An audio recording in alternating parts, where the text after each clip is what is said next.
오늘은 사무엘하 18장 24절부터 33절 말씀을 가지고 주님의 마음을 분별하라 하는 제목의 말씀을 나누도록 하겠습니다. 먼저 우리 같이 본문을 한번 볼까요? 24절부터 33절 제가 먼저 24절 읽을게요.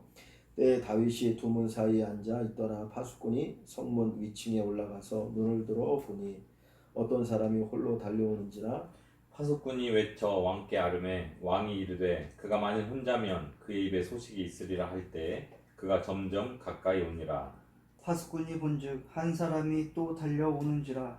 파수꾼이 문지기에게 외쳐 이르되 보라, 한 사람이 또 혼자 달려온다 하니 왕이 이르되 그도 소식을 가져오느니라.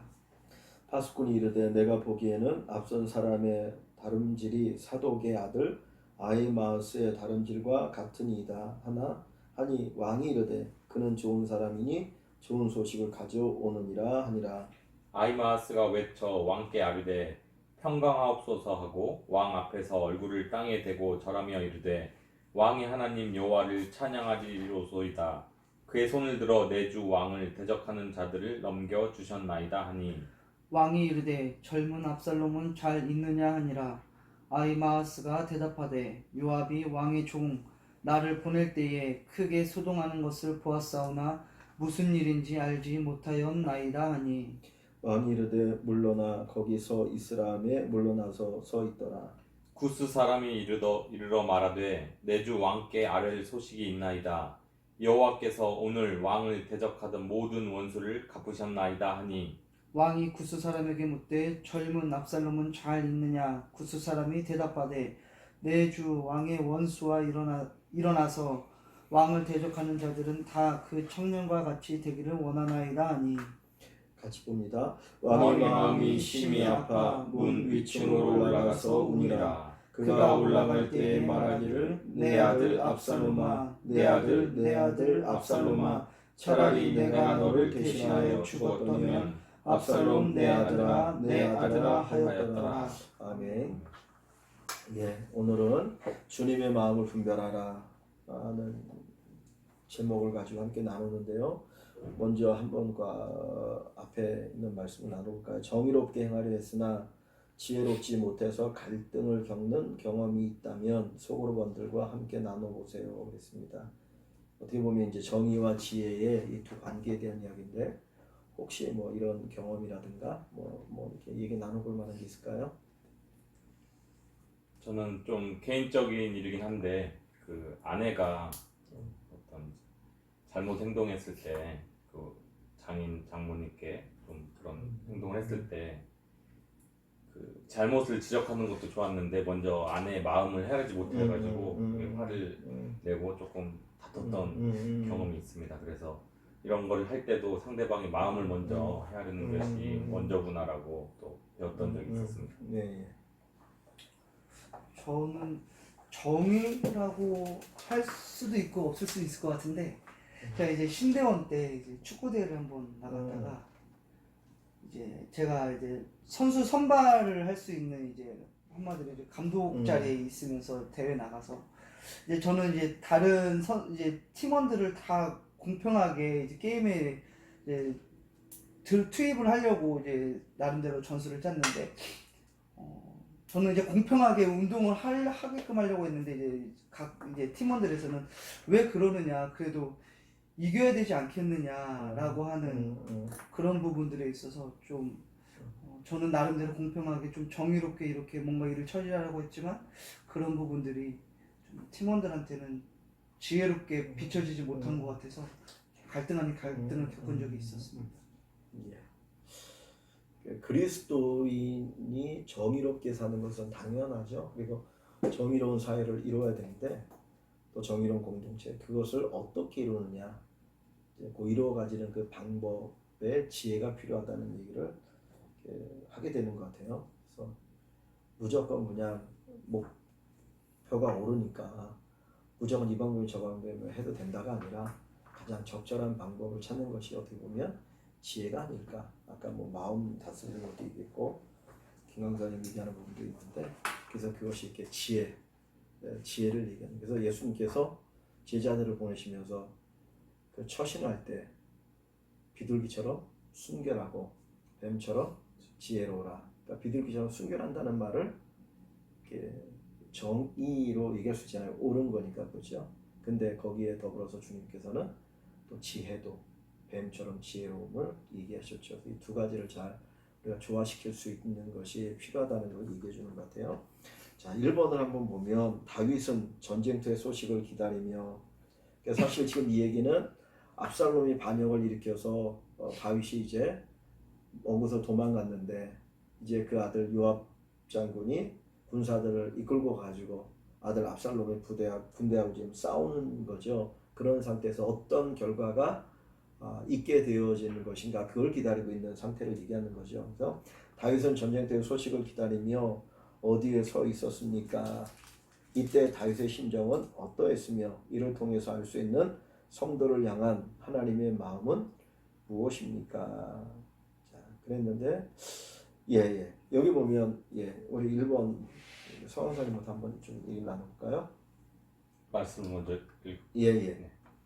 때 다윗이 두 문 사이에 앉아 있더라. 파수꾼이 성문 위층에 올라가서 눈을 들어보니 어떤 사람이 홀로 달려오는지라.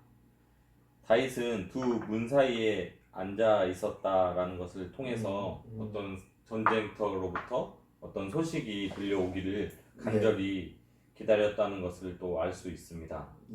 근데 오늘 본문을 보면 다윗은 전쟁의 승패도 물론 중요했겠지만 자신의 아들 압살롬이 어떻게 되었는지 굉장히 궁금했던 것을 또 알 수 있습니다. 이를 통해서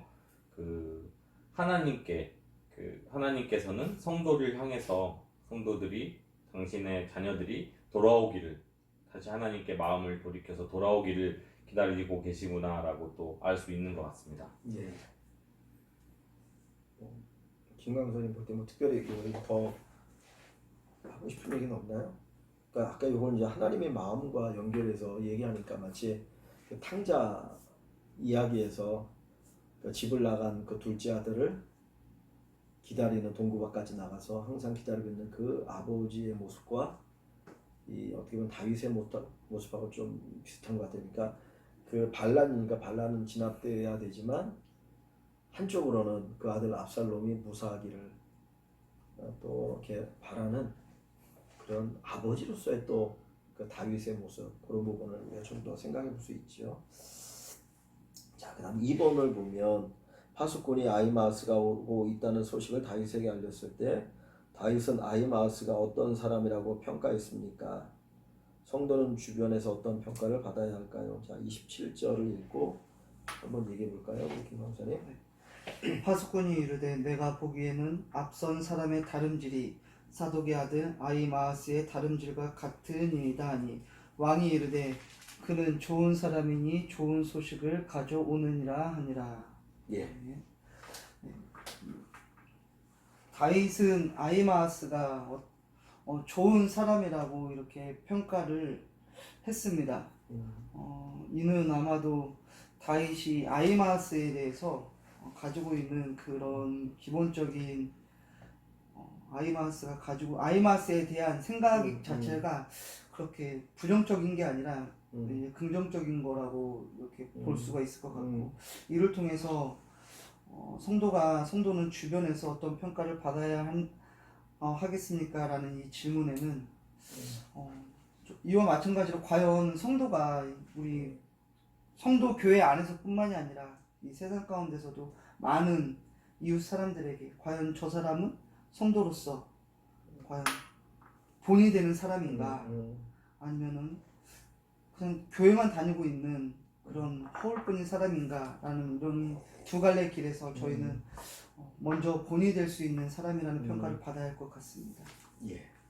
아히마아스에 대해서 다윗이 좋은 사람이다, 그래서 좋은 소식을 가져올 것이다 라고 얘기하죠. 그렇죠? 결국은 좋은 사람이 좋은 어떤 결과를 만드는 거니까 좋은 사람이 되는 게 중요한데, 여기 보면 아히마아스를 소개할 때 사독의 아들 아히마아스라고 소개하고 있거든요. 그러니까 사독은 누구냐면 대제사장이죠. 다윗 때 대제사장 아비아달과 사독이 둘이 있었는데 아비아달은 나중에 이제 결국 쫓겨나게 되어지고 사독을 통해서 계속되어 대제사장의 계통이 이어지는데 앞부분에도 보면 사독이 되게 충실하잖아요. 다윗에게 신실해가지고 다윗과 함께 이제 그 피난 갈 때 함께 하겠다. 어떤 그런 것일 때 너는 법궤를 메고 그냥 예루살렘에 머물러라. 그래서 머물게 되는데 그 충실한 그 아버지 밑에서 충실한 아들의 모습을 볼 수 있는 것 같아요. 그러니까 참 이렇게 부모나 위에 있는 분들이 어떤 모습으로 이렇게 살아가느냐가 또 좋은 아들, 좋은 딸, 좋은 자녀, 또 좋은 사람들을 많이 세울 수 있는 게 아닌가. 그러니까 단순히 좋은 사람이 아니라 그 아버지가 아들을 잘 이렇게 키웠다. 그러니까 반면에 우리가 이제 성경에서 볼 수 있는 또한 다른 사람은 엘리 제사장, 그죠? 엘리 제사장 그 아들들이 아주 타락했잖아요. 그러니까 아버지도 좀 영적으로 눈이 어두웠고 점점 무감각해지고 제사장이지만 그러다 보니까 정반대의 길을 걸어가는 걸 보면 참 좋은 사람은 그냥 되는 게 아니고 이렇게 만드는 거죠. 하나님의 은혜 가운데 만들어가는 것. 그리스도인이 특별히 이렇게 좋은 사람으로 만들어지는 것이 필요하죠. 하나님의 은혜 가운데서. 자, 3번으로 가볼까요? 아히마아스가 다윗에게 전한 소식은 무엇입니까? 성도는 삶의 각 영역에서 무엇을 전하는 자가 되어야 합니까? 28절 성황사님 읽고 한번 나눠볼까요? 아히마아스가 외쳐 왕께 아르되 평강하옵소서 하고 왕 앞에서 얼굴을 땅에 대고 절하며 이르되 왕의 하나님 여호와를 찬양하리로소이다. 그의 손을 들어 내 주 왕을 대적하는 자들을 넘겨 주셨나이다 하니 아히마아스는 다윗에게 전쟁에서 압살롬과의 전쟁에서 승리한 소식을 전했습니다. 그러면서 여호와를 찬양하라고 또 함께 말씀을 했습니다. 이것을 통해서 각 성도는 삶의 각 영역에서 정말 승리의 소식, 또 특별히 하나님께서 우리의 삶 가운데 주신 평강, 하나님의 복을 전하는 자가 되어야 된다라고 또 이렇게 생각을 해볼 수 있는 것 같습니다. 예. 좋은 소식을 전하는 자, 하늘의 별과 같이 빛난다. 그렇죠? 다니엘서 얘기하는 것처럼. 예. 가장 좋은 소식은 결국은 복음이니까. 네. 그죠? 복음. 그러니까 이 다윗에게 압살롬의 군대가 패했다라고 하는 것이 좋은 소식인 것처럼 모든 사람에게는 예수 그리스도의 복음 그것만이 좋은 소식인 것이죠. 그 다음에 우리가 몇 번인가요? 4번인가요? 네. 다윗이 압살롬의 소식을 물었을 때 아히마아스는 어떻게 대답했습니까? 아히마아스가 이렇게 대답한 이유는 무엇이며 이를 통해 알 수 있는 성도의 삶 속에 꼭 필요한 것은 무엇일까요? 자, 29절 한번 읽고 이야기해 볼까요? 왕이 이르되 젊은 압살롬은 잘 읽느냐 아니라 아히마아스가 대답하되 요압이 왕의 종 나를 보낼 때에 크게 소동하는 것을 보았사오나 무슨 일인지 알지 못하였나이다 하니. 다윗이 압살롬의 소식을 물었을 때 아히마아스는 크게 소동하는 것을 보았사오나 무슨 일인지 알지 못했습니다 라고 이렇게 대답을 했습니다.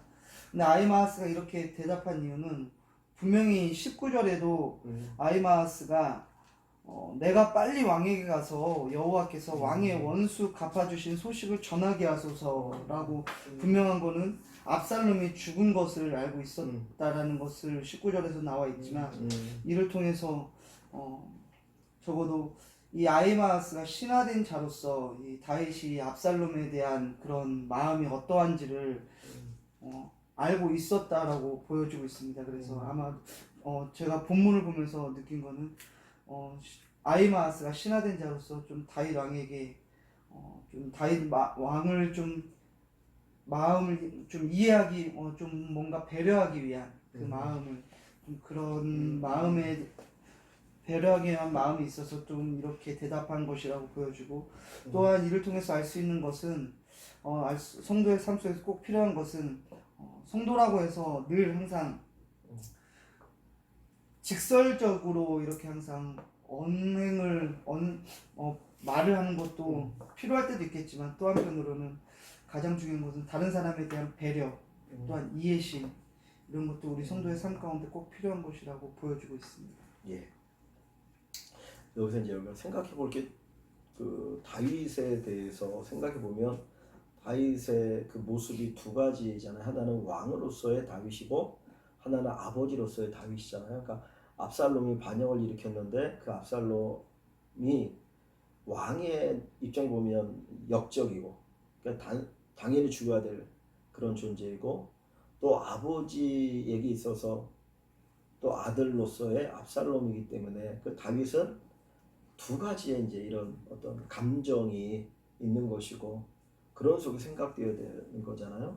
그러니까 이제 아히마아스가 어떤 승리에 대한 기쁨, 이제 이 쿠데타 반란이 끝났다라고 하는 기쁜 소식을 다윗에게 전하는 거는 이제 어떻게 보면 신하의 당연한 건데, 근데 또 한쪽으로 생각해 보면 이제 아버지로서 다윗에게는 그 아들 압살롬이 죽었다는 소식을 전하는 거는 이게 비극적인 소식이니까 사실은 이제 이 두 부분을 생각을 해야 되는데 원래 처음에 아히마아스도 생각을 못했죠. 근데 이제 요압 장군이 분명히 너 압살롬의 죽음에 대한 소식을 전하면 너에게 좋지 않은 것들이 일어날 수 있을 것이니까 그래서 그 소식을 전하지 않게 하고 나중에 다윗에게 간 구스 사람이 그 소식을 전해서 결국은 이제 해를 입게 되어지는 결과가 나오게 되는데, 그러니까 우리가 어느 하나에만 그냥 몰두해가지고 또 하나를 잃어버릴 수 있는 간과할 수 있는 부분이 있을 수 있잖아요. 그러니까 그래서 중요한 거는 뭐 오늘 전체 가장 첫 부분 시작하는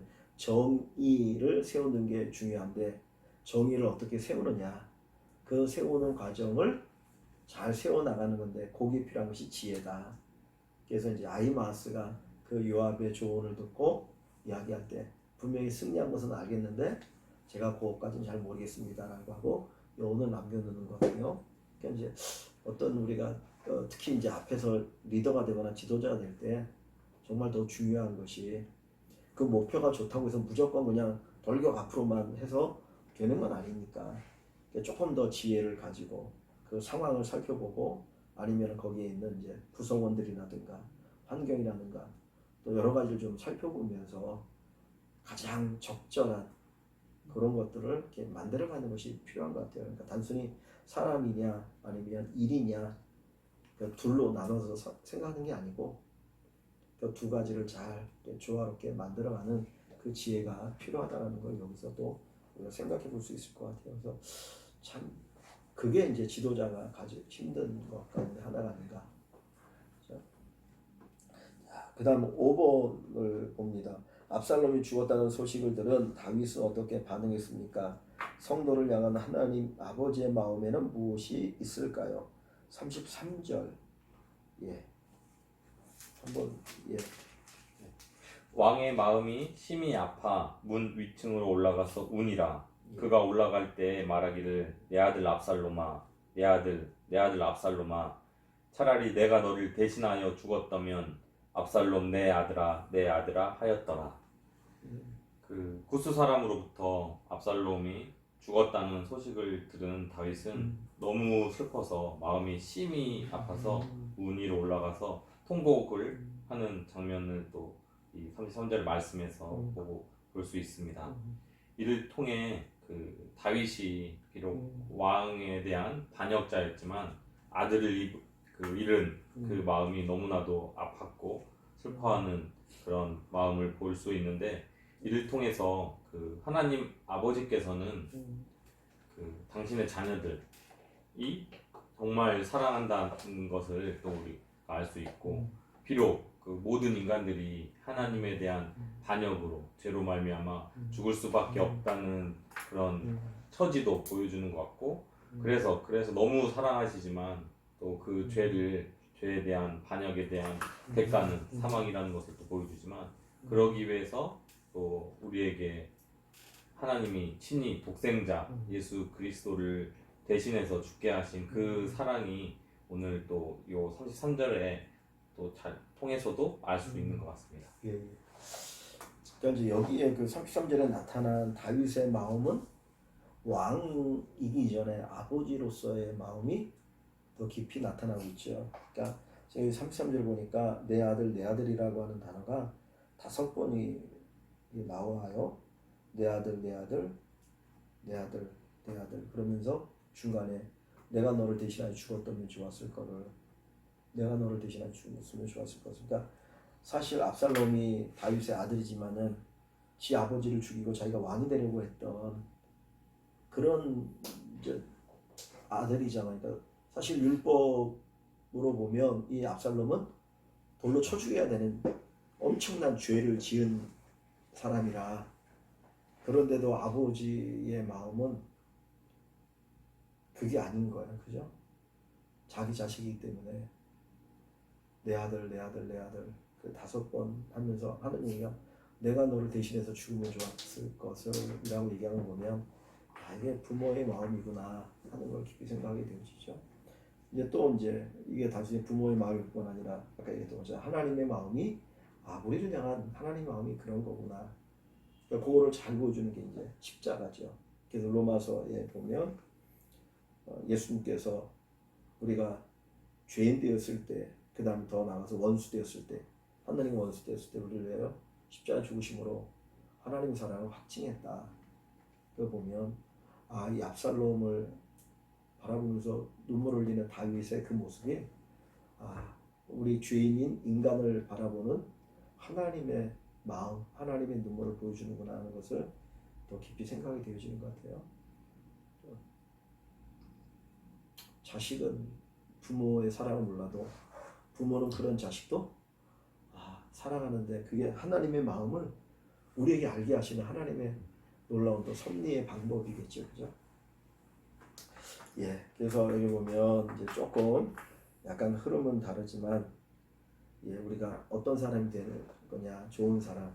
좋은 사람은 좋은 소식을 가져오고 좋은 일을 할 뿐만 아니라 지혜롭게 그들을 잘 처리해 나갈 수 있는 사람이다.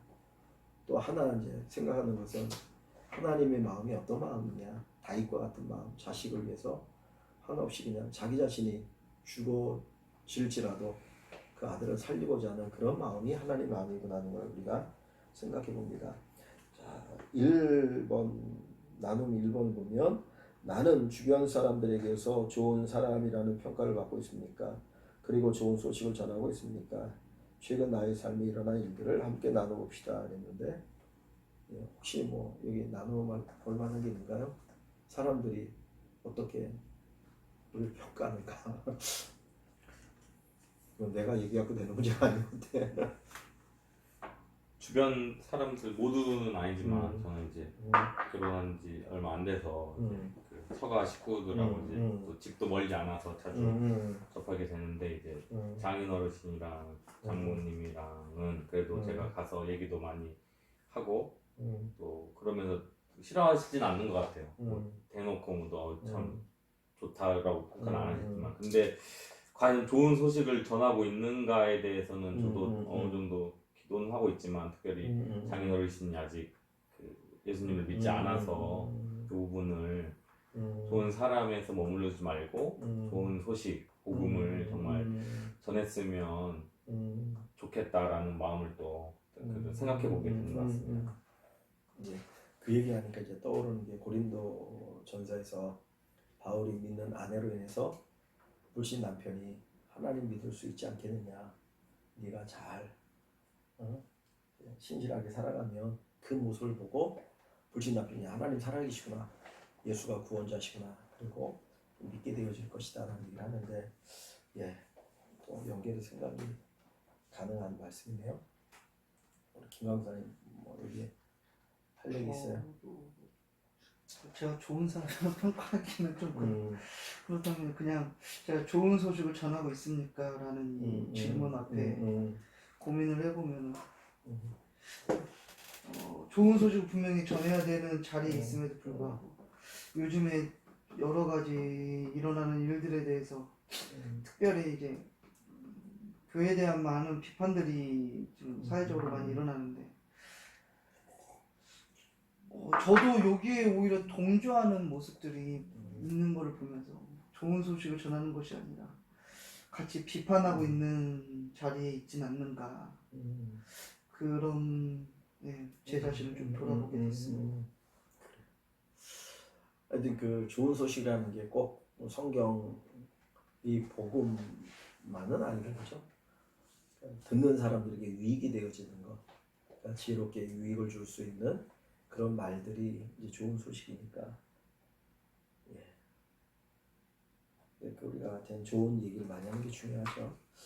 그다음 두 번째로 보면 아히마스는 다윗의 마음을 헤아릴 줄 아는 지혜가 있었습니다. 성도의 삶에도 지혜가 필요합니다. 삶의 각 영역에서 우리에게 필요한 지혜는 무엇인지 적어보세요. 예.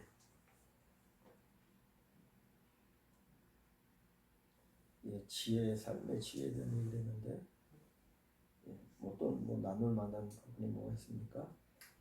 네, 저는 이번 질문을 보고 그 아까 1번 토익 질문에서 했던 생각하고 비슷한데 그 사람들을 향해서 또 저는 특별히 이제 중고등부랑 청년부를 섬기고 있는 또 교육자 입장에서 한 명 한 명의 그런 신앙의 그런 수준이라든지 이런 삶의 환경들이 다른데 무조건 이제 그 옳은 얘기를 하는 게 또 등산 아니겠다. 그러면 또 성경에서도 예수님께서 그 먼저 죄인들과 세리들과 창기들에게 먼저 다가가서 친구가 되어 주셨을 때 그들이 정말 예수님을 영접하고 믿음 가운데 구원을 받을 수 있었던 것처럼 먼저 사람으로 다가서고 그들의 마음을 헤아릴 줄 아는 교육자가 돼야겠다라고 또 생각을 해보게 되었습니다. 네. 저도 이렇게 보면서 삶에서 가장 필요한 것이 무엇일까? 신중함인 것 같습니다. 제 삶에서 이렇게 돌아보니까 신중하지 못함에 있어서 그 오게 되는 그 불필요한 갈등들이 생기는 것들을 보면서 목사님께서도 방금 전에 말씀하셨던 것이 정의를 어떻게 세우는가 이런 고민 속에서 지혜가 필요하다라고 말씀하신 것처럼 과연 이런 저한테도 이런 부분들이 그런 지혜 그렇게 신중하지 못해서 오는 가벼움들에서 오는 여러 가지 저를 통해서 다른 사람들이 피해를 보게 되고 이런 부분들이 저도 모르게 의도와는 다르게 겪는 것을 보게 되면서 조금 더 고민을 해보게 되었습니다. 예. 저는 이제 요즘 우리가 잠언을 이제 그 필사하잖아요. 잠언을 이제 필사하면서 잠언을 이렇게 그냥 쭉 편곡을 해봤는데 거기서 내가 요번에 본 게 뭐냐면 이게 잠언 자체가 지혜에 관한 얘기잖아요, 그죠? 지혜를 얻어라, 지혜를 얻어라, 지혜에 대한 쭉 얘기하는데 거기에 뭐냐면 칭찬은 인간을 단련한다. 표현이 지금 정확하게 걸리는데 내가 그 말씀을 딱 보면서 야, 칭찬은 고래를 춤추게 한다고 이제 얼마 전에 한참 전이죠 나와가지고 엄청난 베스트셀러 아니에요? 그래서 야 지금도 2700년 800년 전에 솔로몬 이 잠언을 기록한 건데 야 그때 이 얘기를 했네. 그럼 되게 또 새롭더라고 놀라게. 그래서 야 그래서 지혜를 얘기할 때 사람을 또 이끌어가고 바르게 잘 이끌어가고 그 사람에게 힘을 주고 용기를 주는 방법이 칭찬에 대한 얘기를 또 하는구나. 그래서 이제 약간 좀 다른 얘기지만 지혜에 대한 생각을 할 때 또 잠언을 보면서 이제 그런 부분을 또 한번 생각하게 되어지는 것 같아요. 그래서 칭찬이 인색한가 어떨까. 하여튼 우리가 정의나 어떤 목표를 이루는 것이 중요한데 그 이루어갈 때 거기에 더불어 지혜가 필요한 거를 좀 생각하면 하여튼 좋을 것 같습니다. 그래서 오늘 말씀이 이제 주님의 마음을 분별한다는 것, 그 다음에 정의로움과 지혜 이 두 가지를 잘 조화시키는 또 우리가 되면 좋을 것 같습니다. 예. 뭐 특별히 더 뒤에 나눌 만한 게 있을까요? 뭐 더 나눌 거 없나요? 예. 그러면 우리 김광선님 기도하고 마치겠습니다. 사랑의 하나님 감사합니다. 오늘 본문 말씀을 통해서 주님의 마음을 분별할 수 있는 사역자들이 되게 하여 주시고 또 이 세상을 살아가면서 하나님의 의와 공도를 세워나가기 부족함이 없도록 하나님 지혜를 더하여 주시옵소서. 하나님께서 주신 귀한 직분들 잘 감당하면서 건강한 교회를 세워나갈 수 있는 사역자들이 될 수 있도록 도와주시옵소서. 모든 것을 주님께 맡겨드리며 예수님의 이름으로 기도드립니다. 아멘. 예, 수고했습니다.